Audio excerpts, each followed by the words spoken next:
राधे। जी। राधे राधे महाराज जी, आपके चरणों में कोटि कोटि प्रणाम। महाराज जी, हमारे धर्म में आश्रम के 4 चरण हैं, ब्रह्मचर्य, गृहस्थ, वानप्रस्थ एवं सन्यास। लेकिन आज के समाज में हम इन्हें बिल्कुल पालन नहीं करते। क्या अभी भी इनका पालन करना सुनिश्चित किया जा सकता है? अगर हाँ, तो कैसे? देखो, कोई भी युग हो, जो हमें लक्ष्य प्राप्त करना है तो बताए हुए मार्ग पर ही चला जाएगा। ऐसा नहीं कि युग धर्म के अनुसार मार्ग बदल जाते हैं, ऐसा नहीं होता। किसी को भी भगवत प्राप्ति करनी है तो उसको जितेंद्रिय होना पड़ेगा, उसको मनोनिग्रही होना पड़ेगा, उसको अपने चित्त को भगवदाकार करना पड़ेगा। ऐसे ही यदि हमें धर्म का पालन करना है तो हमें ब्रह्मचर्य अत्यंत आवश्यक है, चाहे जिस मार्ग में जाना हो, गृहस्थ मार्ग में जाना हो, वानप्रस्थ जाना हो, संन्यास में जाना हो। पहली सीढ़ी है ब्रह्मचर्य। आज जो नई समाज ब्रह्मचर्यहीन होती जा रही, क्या है उसमें? व्यभिचार, पापाचार, व्यसन, दुर्विचार, इसके सिवा कुछ है? देखो, ढूंढ के देखो, कुछ नहीं है।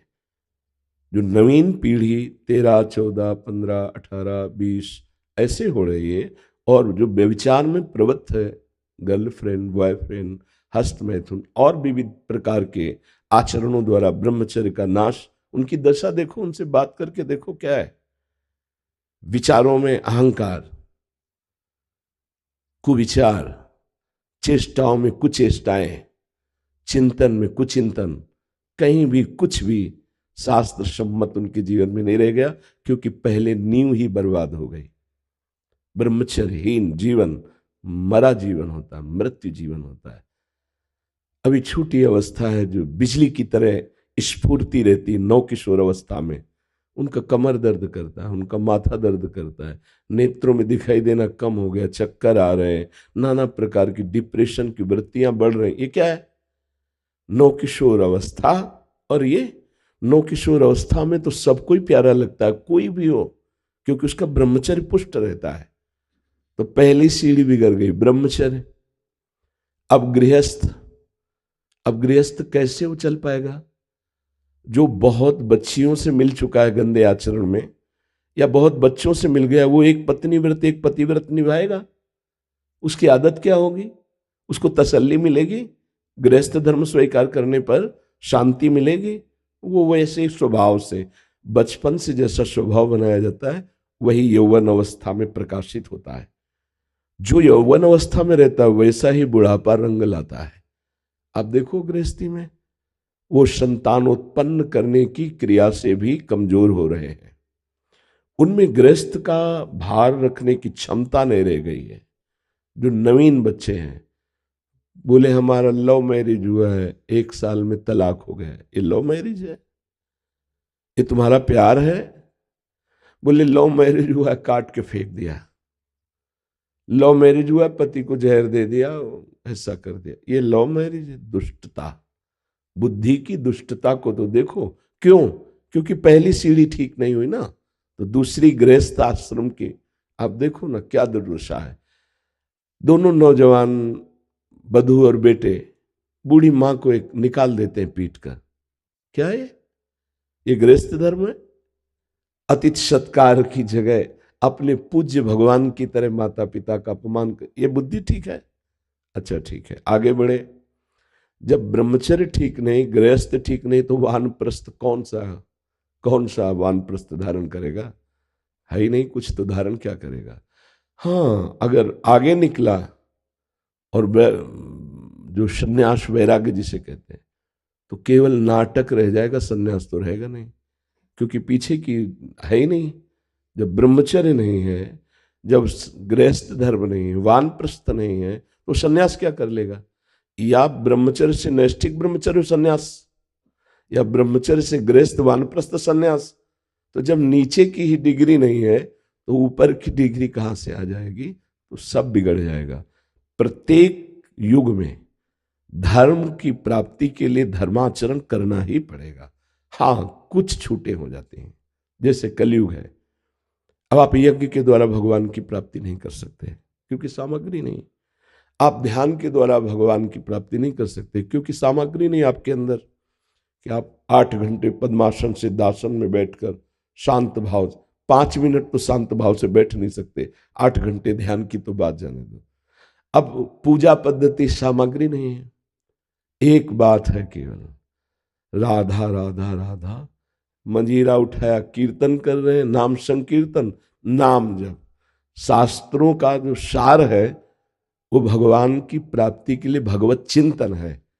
अब हम उनके रूप का चिंतन कर पाए इतनी क्षमता नहीं रह गई। यज्ञ आदि के द्वारा, अन्य साधनाओं के द्वारा, ध्यान के द्वारा, पूजा पद्धतियों के द्वारा अब क्या करें? बोले उठते बैठते चलते फिरते राम कृष्ण हरि जो नाम प्रिय हो वो जपो, और जब आपका मन बहुत खिन्न हो तो मंजीरा उठाओ और कीर्तन शुरू कर दो। कलो तद्धरि कीर्तनात्,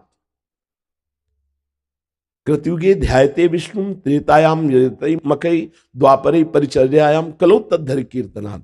युग धर्म के अनुसार इस धर्म में भगवत प्राप्ति भगवान नाम जप, भगवान नाम कीर्तन निरंतर करने से हो जाएगी। पर होगा कब?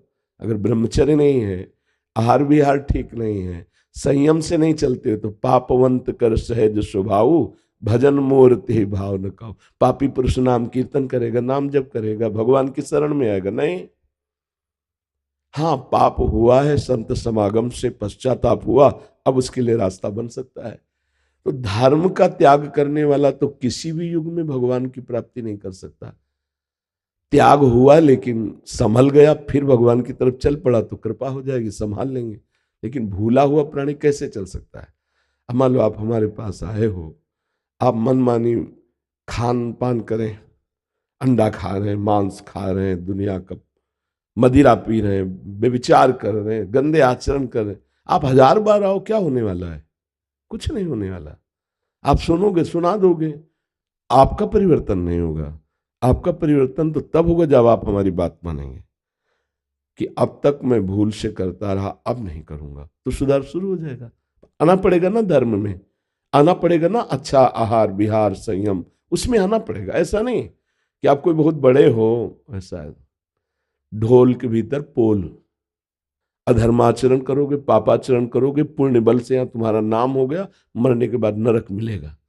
क्योंकि यहां आए हो, मानव देह प्राप्त हुई, भजन करके अच्छे कार्य करना चाहिए, दूसरों को सुख देने वाले कार्य करना चाहिए। उबाल उबाल के जीवों को खा रहे हो, ये तुम्हारा अच्छा कर्म है।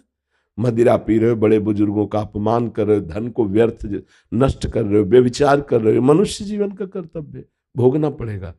तो अगर ये कहा जाए कि आज कलयुग है तो भगवत प्राप्ति के लिए धर्म की आवश्यकता नहीं, तो ऐसा नहीं है। हाँ, चाहे जिस युग में हो, जब फौज में जाना है तो तुमको दौड़, ऊंचाई, कूद, वो सब देना पड़ेगा ना। उसमें थोड़ी कि कलयुग है आओ ऐसे भर्ती हो जाओ, ऐसे नहीं है। ऐसे ही भगवत पार्षद पद है। भगवत प्राप्ति करनी तो आपको इन पर विजय प्राप्त करने की, ऐसे ऐसे आपको चलना। हाँ, थोड़ा सुधार, जो कठिन तपस्या है, जैसे अब शत्रुयुक्त तेता में दाहिने पैर के अंगूठे केवल खड़े होकर दोनों हाथ ऊपर करके 10,000 वर्ष तक मंत्र जपे, तब उनको वो वस्तु प्राप्त हुई। यहाँ तो 100 वर्ष की आयु ही है, यहाँ तो अंगूठे के बल क्या, दोनों पैर के बल कहो कि इतनी देर खड़े रहो तो खड़े होना मुश्किल हो जाएगा। तो युग धर्म के अनुसार उसको सुविधा दी गई साधना की, पर व्यभिचार की तो नहीं दी गई, पापाचरण की तो नहीं दी गई। इसलिए धर्म से ही चलना पड़ेगा। और जो धर्म से चलते हैं वस्तु को प्राप्त करते हैं। मतलब ब्रह्मचर्य रहे, फिर गृहस्थी में गए, फिर वानप्रस्थ और संन्यास, तो भगवान को प्राप्त हो जाते हैं। जो धर्म विहीन है उसका जीवन बेकार, कुछ नहीं। आप देख लो ना, बात करके देख लो, कुछ नहीं, खोखापन मिलेगा। भगवत प्राप्ति करनी है या धर्म से चलना है तो जो शास्त्र मर्यादा उसके अनुसार चलना ही पड़ेगा। अगर नहीं चलोगे तो फिर आपके आचरण गंदे होंगे, आपका विचार गंदा होगा, तो आपकी गति भी तो गंदी ही होगी ना। अच्छा, कलयुग है, आप यहाँ गंदे काम में पकड़े जाओगे तो जेल नहीं जाओगे क्या? जेल तो कलयुग में भी है ना। तो क्या अन्य युगों में नहीं थी क्या दंड विधान नहीं था क्या राजाओं के यहाँ? था। तो आज भी तो है ना दंड विधान। आप कानून के विपरीत चलोगे तो फांसी हो जाएगी, कानून के विपरीत चलोगे आजीवन सजा हो जाएगी, कानून के विपरीत चेष्टा करोगे मार डंडे, तुम्हारे शरीर को पीड़ा पहुंचाई जाएगी। तो है तो ऐसा ही। अगर आप धर्म के अनुकूल चलोगे तो आपकी जय होगी, विजय होगी। समझ रहे हैं आप? कोई संशय इसमें?